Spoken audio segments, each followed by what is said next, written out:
From MTN News, this is Montana This Morning.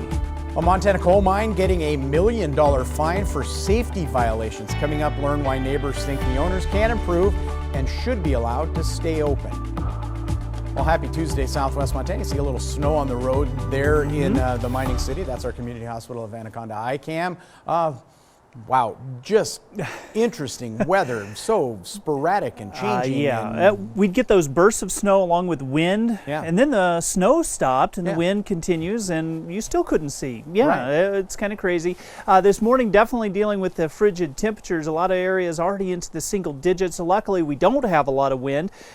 We are looking at more snow for the afternoon. The accumulations are going to be limited, but that doesn't mean that we won't have issues, especially as we're driving over some of that fresh snow with the extremely cold temperatures. That means icy roads expected both for the morning in some areas and definitely into the evening. Again, you can see the snow is melting as cars are driving on that snow in the mining city.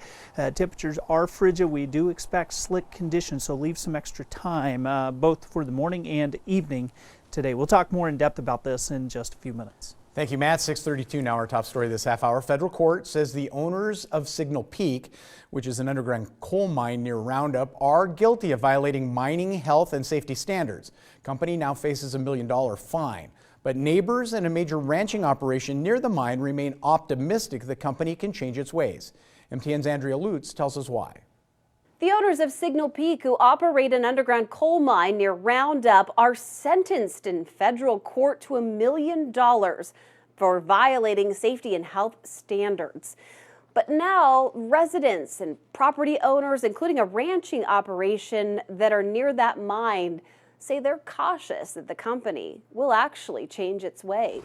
The major coal mining operation accused of 4 violations that span from dumping mine waste into the ground to failing to report workplace injuries. They haven't shown care for the people that work there, the environment, or their neighbors. Local rancher Steve Charter, who's one of the founding members of the Northern Plains Resource Council, says his ranching operation has felt the impacts of the mine. Things like blocking us access to water. He says his well, which used to pump 6 gallons of water a minute, now gets less than 1. It means there's no water for his cows. When coal first came to Montana, Bull Mountains was one of the first places, and we never said, no, you can't mine, but we said, if you mine, you have to do it right and you have to repair your damages.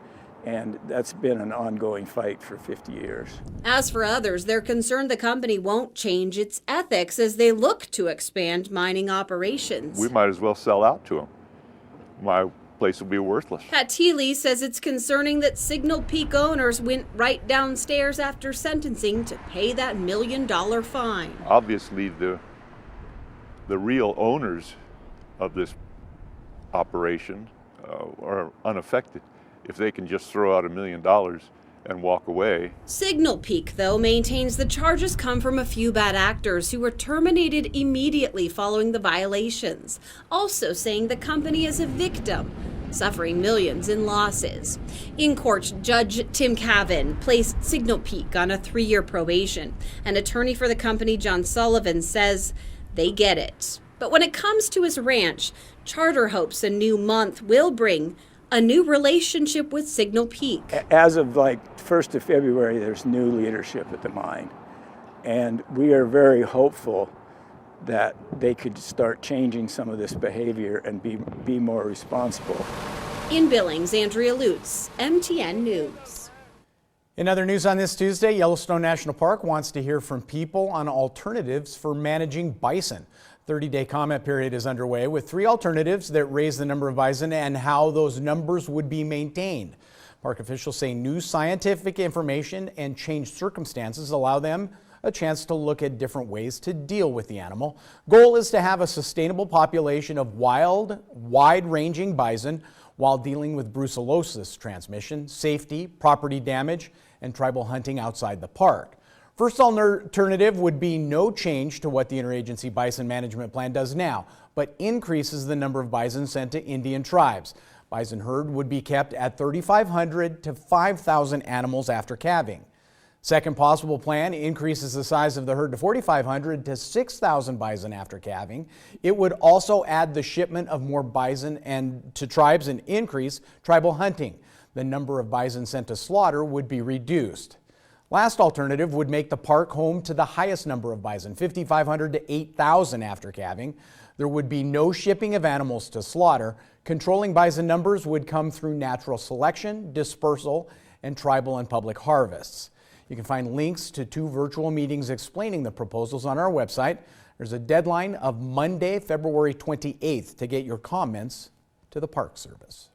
6:36 now. Wildfires are becoming a threat that can impact urban and suburban neighborhoods. Some places are instituting new building codes to better prepare homes.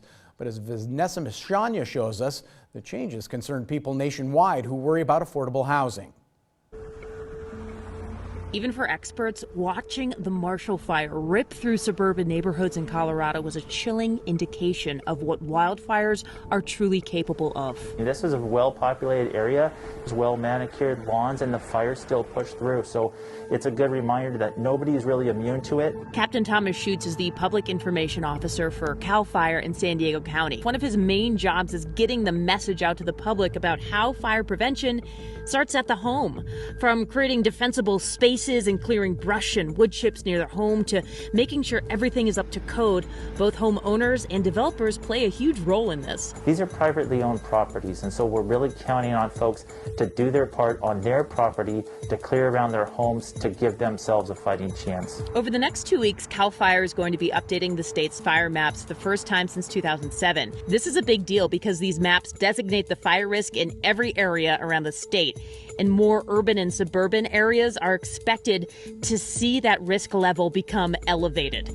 This will come with more restrictive building codes and higher insurance costs. Things could get harder for folks as far as buying and selling homes, as far as getting insured, and we know that's always kind of the unfortunate part that comes along with it. But ultimately, we want to encourage people to be safe. Now you have this boom or this huge demand and very little housing. While this may seem like a strictly California issue, the conversations this is sparking represent a problem that experts foresee playing out around the country in years to come.